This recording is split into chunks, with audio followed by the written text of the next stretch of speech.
नमस्कार बच्चों, आशा करती हूँ आप सभी अच्छी होंगे। सबसे पहले तो आप सभी को मेरी तरफ से नए साल की बहुत बहुत मुबारकबाद। सभी को नए साल की शुभकामनाएं। Wish you all happy new year.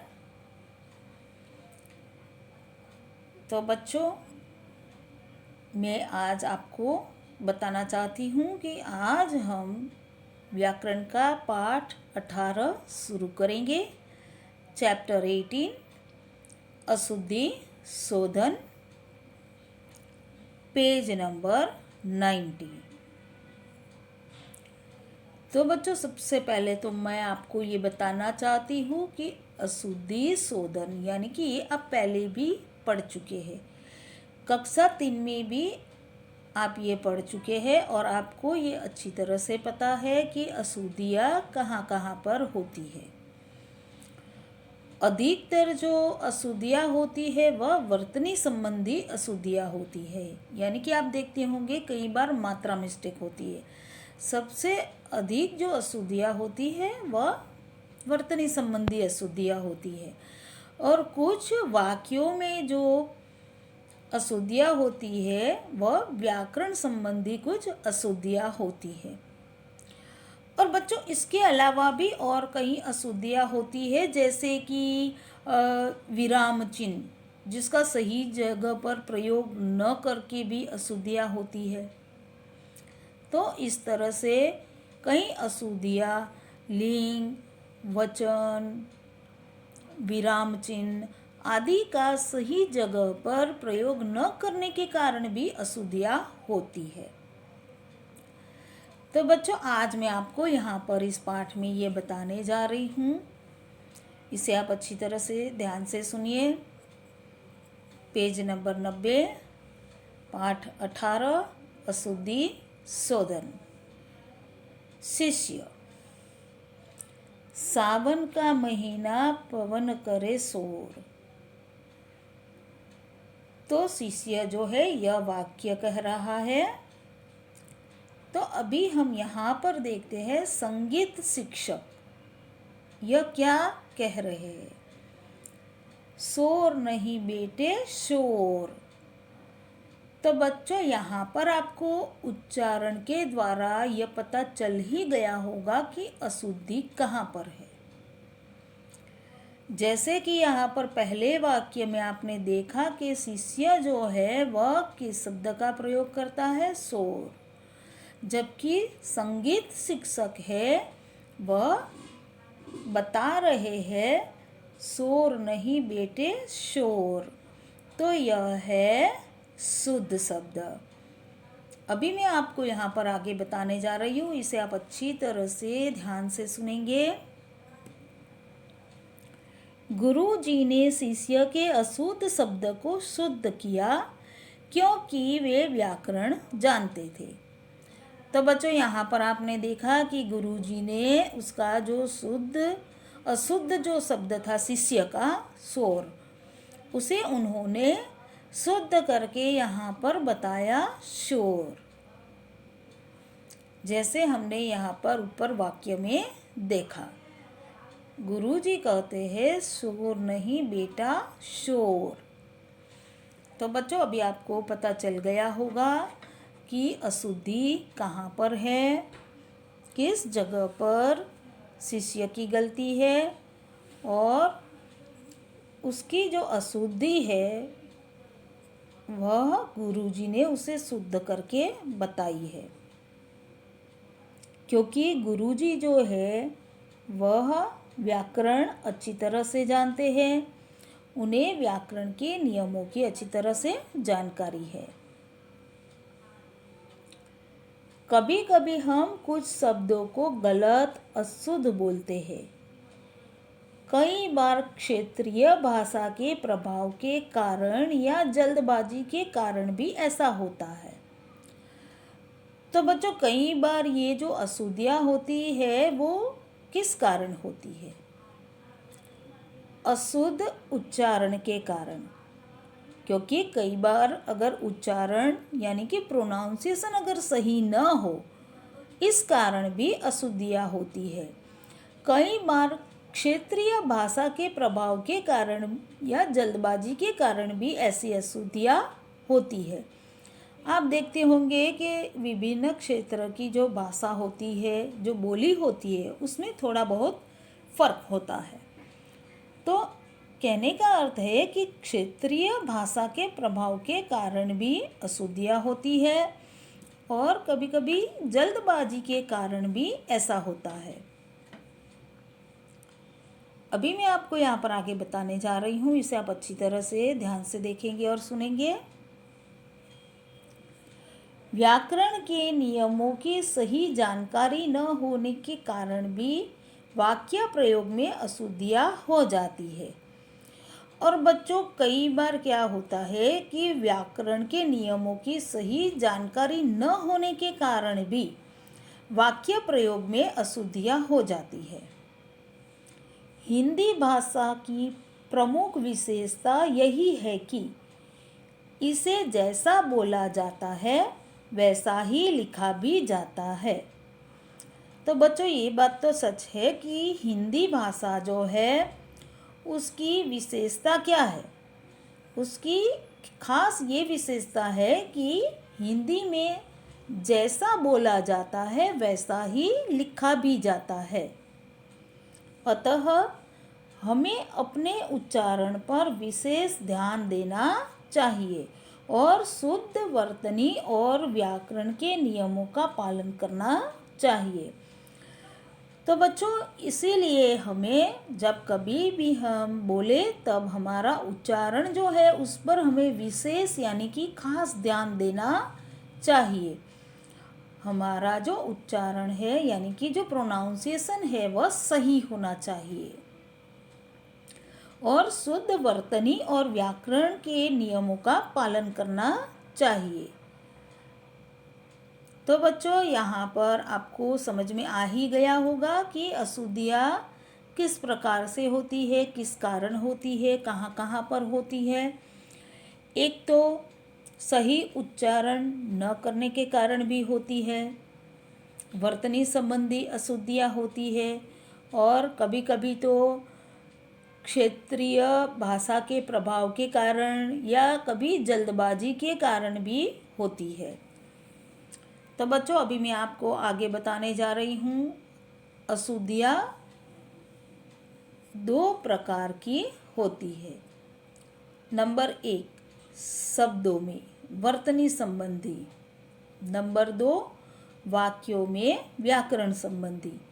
तो बच्चों, कहने का अर्थ क्या है कि अशुद्धियाँ जो है वह दो प्रकार की होती है मुख्य रूप से। तो एक तो होती है शब्दों में वर्तनी संबंधी अशुद्धियाँ होती है यानी कि जो मात्रा मिस्टेक होती है वह। नंबर 2, वाक्य में व्याकरण संबंधी अशुद्धियाँ होती है। तो यहाँ पर मैं आपको बताने जा रही हूँ शब्दों में अशुद्धियाँ, जो आप यहाँ पर देख सकते हैं, अशुद्ध और शुद्ध। यहाँ पर आपको कुछ अशुद्ध शब्द और उसके सामने शुद्ध शब्द दिए गए हैं जो आप यहाँ पर देख सकते हैं। इसके द्वारा आपको पता चल जाएगा कि जो अशुद्धि है वह कहाँ पर है। नंबर 1, चाहिए। तो बच्चे, कभी चाहिए नहीं बोला जाता है, यह अशुद्ध है। शुद्ध शब्द होता है चाहिए। नंबर 2, त्योहार। कभी भी त्योहार नहीं बोला जाता, सही उच्चारण होता है त्योहार। तो यह है शुद्ध शब्द। अभी हम आगे बढ़ते हैं। नंबर 3, झूठ। तो यहाँ पर ट जो है यह सही उच्चारण नहीं है, कभी झूठ नहीं बोलते हैं। क्या कहा जाता है? झूठ। तो यह है शुद्ध शब्द। नंबर 4, गुरु। तो बच्चों, यहाँ पर आप देख सकते हैं कि र में यहाँ पर जो बड़े ऊ की मात्रा लगी है यह अशुद्ध है, गलत है। शुद्ध शब्द जो है वह इस प्रकार रहेगा, गुरु। यहाँ पर र में छोटे ऊ की मात्रा का प्रयोग किया जाता है और यह है शुद्ध शब्द। नंबर 5 ऋतु। यहाँ पर आप देख सकते हैं र का प्रयोग किया गया है और र में छोटी की मात्रा है जो कि गलत है। शुद्ध शब्द जो है वह इस प्रकार रहेगा, ऋ से ऋषि होता है, इसमें आता है ऋतु। तो अभी आप समझ ही गए होंगे कि यहाँ पर जो अशुद्धियाँ है वह कहाँ कहाँ पर हुई है और उसके सामने यहाँ पर आपने उसके शुद्ध शब्द देखे। अभी हम आगे बढ़ते हैं। नंबर 6 साप्ताहिक। तो यह है अशुद्ध शब्द। शुद्ध शब्द होता है साप्ताहिक। नंबर 7 परीक्षा। तो यहाँ पर र में जो छोटी ई की मात्रा है यह गलत है, वर्तनी संबंधी अशुद्धि है। शुद्ध शब्द जो है वह इस प्रकार रहेगा परीक्षा, जिसमें र में बड़ी ई की मात्रा होती है। अभी हम आगे देखेंगे तिथि। तो यह है अशुद्ध शब्द। शुद्ध शब्द जो है वह इस प्रकार रहेगा तिथि। त में और थ में छोटी ई की मात्रा होती है। नंबर 9 बहुत। आप यहाँ पर देख सकते हैं वर्तनी संबंधी अशुद्धि जो है कहाँ पर है, ह में बड़े ऊ की मात्रा है जो कि गलत है। उसके सामने आप यहाँ पर देख सकते हैं शुद्ध शब्द है बहुत, ह में छोटे ऊ की मात्रा है और यह है शुद्ध शब्द। नंबर 10 दूध। द में छोटे ऊ की मात्रा लगी है, यह है अशुद्ध शब्द। शुद्ध शब्द जो है वह इस प्रकार रहेगा दूध, यानी कि द में बड़े ऊ की मात्रा है। तो बच्चों यहाँ पर आपको यह समझ में आ गया होगा कि यहाँ पर अशुद्धियाँ कहाँ कहाँ पर है और उसका शुद्ध रूप जो है, शुद्ध शब्द जो है वह भी आपको अच्छी तरह से समझ में आ गया होगा। अभी मैं आपको आगे कुछ और शब्द है वह बताने जा रही हूँ पेज नंबर 91 पर, जो आप यहाँ पर देख सकते हैं। पेज नंबर 91 अशुद्ध शुद्ध। हम अभी आगे बढ़ेंगे। आगे देखते हैं नंबर 11 प्रथम। तो यह अशुद्ध है। शुद्ध शब्द इस प्रकार होता है प्रथम। आप यहाँ पर देख सकते हैं दोनों में र का रूप जो यहाँ पर लगा है यह गलत है। सही जो है वह यहाँ पर आप देख सकते हैं शुद्ध रूप जो है वो इस प्रकार रहेगा प्रथम। जैसा। जैसा यह अशुद्ध शब्द है। शुद्ध शब्द होता है जैसा। कवि कवि।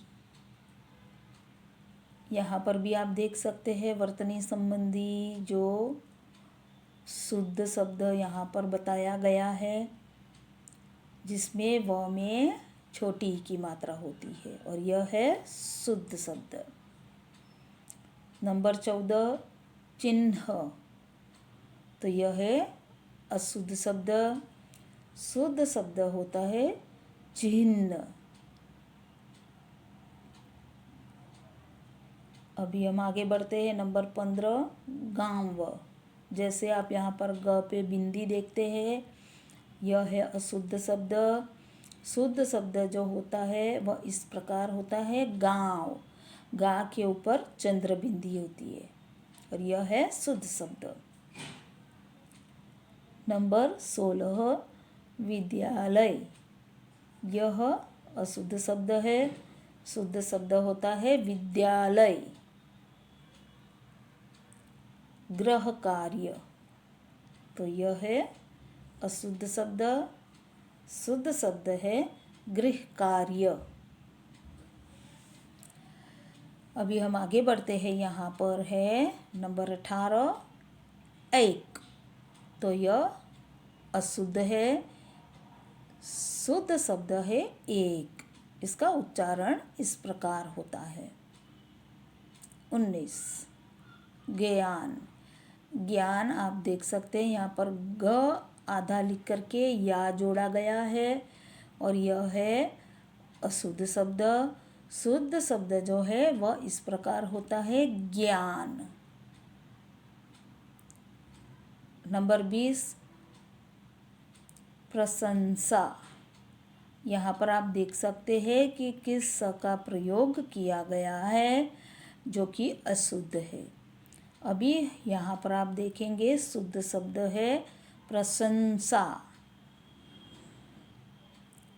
विशेष,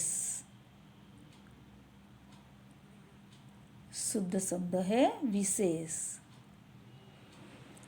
नंबर 22 मूर्ख। तो यह है अशुद्ध शब्द, शुद्ध शब्द होता है मूर्ख। ख में र का रेफ रूप लगता है और यह है शुद्ध शब्द। नंबर 23 कोशिश। यहाँ पर स से षटकोण है, तो यह जो है यह है अशुद्ध शब्द। शुद्ध शब्द जो है वह इस प्रकार रहेगा कोशिश। नंबर 24 दांत। यहाँ पर आप देख सकते हैं दा के ऊपर बिंदी लगी है, लेकिन इसका उच्चारण कभी इस प्रकार नहीं होता है, यह होता है दांत। तो यह अशुद्ध शब्द है, शुद्ध शब्द होता है दांत। द के ऊपर चंद्र बिंदी लगती है। तो बच्चों यहाँ पर मैंने आपको इन शब्दों में जो वर्तनी संबंधी जो अशुद्धियाँ है वह मैंने अभी आपको यहाँ पर बताई, यानी कि कहाँ पर मात्रा गलत लगी हुई है, जो अभी आपको अच्छी तरह से समझ में आ गया होगा। तो यहाँ पर यह जो अशुद्ध शब्द और शुद्ध शब्द जो दिए गए हैं इसे आप अच्छी तरह से ध्यान से पढ़ेंगे और पेज नंबर 90 के ऊपर जो अशुद्ध शब्द और शुद्ध शब्द जो दिए गए हैं 1 से लेकर 10 तक पेज नंबर 90 पर है, यह आप अपनी नोटबुक में लिखेंगे। और पेज नंबर 91 के ऊपर भी कुछ शब्द दिए गए हैं जो 11 से शुरू होकर के यहाँ पर आप देख सकते हैं 24 तक जो शब्द दिए गए हैं। तो यह शब्द जो है ये भी आप अपनी व्याकरण की नोटबुक में लिखेंगे। तो बच्चों आज मैंने आपको यहाँ पर यह जो जानकारी दी है कि अशुद्धियाँ जो है वह किस कारण होती है, कहाँ कहाँ पर होती है, और मैंने आपको यहाँ पर शब्दों में जो वर्तनी संबंधी अशुद्धियाँ है वो मैंने आपको पूरा समझा दिया है, जो आपको अच्छी तरह से समझ में आ गया होगा। और आपको क्या लिखना है नोटबुक में ये भी मैंने आपको बता दिया है। और आगे का जो वाक्य संबंधी अशुद्धियाँ है यह मैं आपको दूसरे वीडियो में बताऊंगी। धन्यवाद।